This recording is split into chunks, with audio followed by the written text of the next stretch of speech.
Hi guys, my name is Grace Walsh. I am a WVU marketing student. It is my senior year, and today I'm going to reflect and kind of go over some of the things that I got to learn and experience while doing my social media strategies.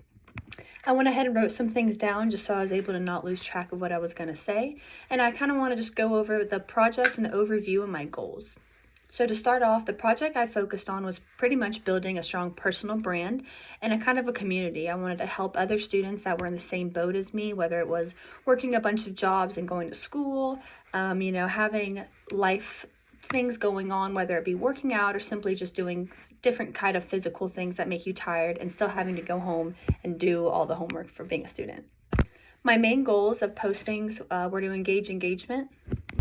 My main goals were to increase engagement, and I wanted a bigger follower growth across all platforms, not just like a LinkedIn or a Facebook.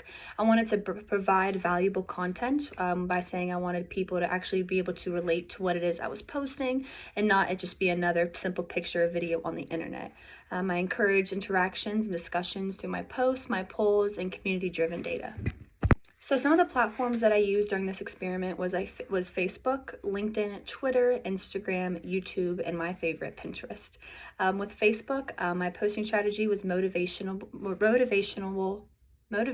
and reliable content, community building, and kind of just group engagement, not just kind of hitting one group or the other. This helps allow networking to kind of go more broad. With LinkedIn, I made sure to stay professional. I had career tips, especially, what helped me get to where I was at. Now, when it came to Twitter, I kind of just did quick productivity tips, like a real-time engagement, and I made sure to do like industry news. However, with Instagram, it's a little bit more fun, laid back. I got to do a visual storytelling. I made sure to do videos, time management, guides, and even personal experiences. And with Pinterest, I went ahead and posted videos as well, infographics, study hacks, self-improvement content, and lifestyle inspiration. And I'll go ahead and show you all of the different platforms I used and some of the examples of pictures I did for them. Here I'm showing you some of the posts of pictures. This would typically be a Monday, a Wednesday, and a Friday, and I made sure to post 3 times on different times.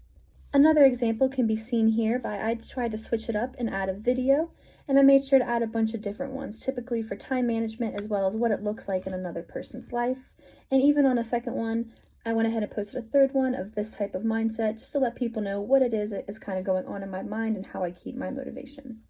Same thing with my Instagram. Since it's a little less professional, I made sure to put a type of picture that is trending. Same style. I went ahead and posted kind of typically the same thing when it came to motivation, as well as allowing people to see what it looks like on a daily basis. Here you can see on YouTube, I went ahead and did the same thing. I decided to keep it professional, allow videos of other people talking about their motivational, how they succeeded, and my personal favorite, how this lovely lady decided to grow her business, and she grew very well and ended up being very successful. And last but not least, we do have Pinterest. Like I said, it's typically some of the same videos, all making sure they keep the same theme and idea of allowing people to see motivational, determination, and what hard work can get you in the long run. After seeing some of the things I showed you, the goals that I had, put on for myself, I didn't typically meet. I didn't get the full amount of visualization and networking that I wanted. However, it did allow me to understand, what steps need to be taken in order to get more of the goals that I'm trying to be reaching. I personally post a lot as an individual, so I didn't have to use any type of organizing software like Hootsuite or even Canva, but I was able to go ahead and just post periodically throughout the day.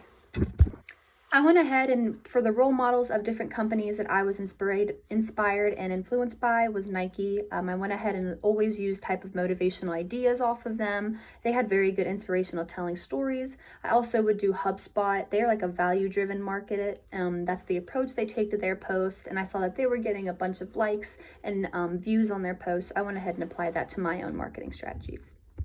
So when it comes to the goals and the tones of my post, my goal was to inspire. I wanted to educate people. I wanted to educate students or even professionals, people that, typically didn't have to go through some of the things that I did, just to know what it's like on another person's life. My tone would be motivational, very self-driven and engaging, because without that, this typically wouldn't be the lifestyle that I currently have if I didn't have that. The post that ended up working best for me was Instagram Reels. For the 3 posts that I would like to show that got good engagement, I want to start with down here with Instagram. This one had a total of 114 views, which was my highest amount of views. My other highest was 46, again, was still on Instagram Reels. And then I got a total whopper of 53, and again, like I said, this is still on the Instagram Reels. My goals when I first started this account wasn't typically to do too much. I knew that when it came to reaching out to other people, especially worldwide, which is a bunch of these different platforms, I knew that it wasn't going to be too much. However, the 100 views definitely helped push me into my goal because that was typically earlier in the semester. So I knew that it was always a possibility. I knew that being able to get the right amount of the right amount of views was going to push me and allow me to get more views and analytics on different types of platforms that I was about to be posting on later in the week. So when it came to the best social media channel, I'm still going to go with Instagram, just because Instagram has a bunch of reels and they have visual storytelling. I typically definitely feel more emotion as an individual when I'm able to watch a video, especially when there is sound and visual features going on compared to just a motivational picture. So when it came onto the impact of analytics on strategy, they helped me redefine content simply by identifying, which type of post resonated most with the audience, the target audience I was going for, which would have been the college students. Adjusting post frequencies, so I made sure to post certain times in the morning. When I posted in the lunch, I made it go a certain time after 12, just so it allowed me to have a little bit more lenience when it came to timing. In the long run, I was able to track my growth metrics and optimizing future content based on these insights that both Instagram allows when you go in depth within the app. So some key things I learned from the social media marketing project was definitely consistency and engagement. If there wasn't any consistency, these posts would just get posted at random times and it wouldn't allow for as many people to see it just because of the algorithm that is through social media networks. Make sure to be emotional and have interactive content. You want to be interactive with your content to an extent. You want to allow people to understand where you're coming from, to be able to interact and engage with it, but to also a personalized level. You don't want them to be able to interact and engage on every single concept to where they feel like you're kind of just being a social media idol. You want to have some personalization in there because everybody is different, and that kind of goes for the different platform requirements. You want to have different approaches. You want to customize your content for each platform. You want to maximize, how much it is that you're going to be able to pursue and show on your platform. Scheduling tools, I will say, are essential. Like earlier in the video, I had mentioned that I do like posting, but I did find myself, sometimes being in a little crunch. I'd post at 4 p.m. and, it's already 7. It hasn't been too much of a time to kind of let people scroll through. However, I was able to reflect on that, so that is something I am thankful, especially for this project, because if this is something that I decide to pursue in my career, I'm definitely going to make sure that there's more organization when it comes to timestamps and posting.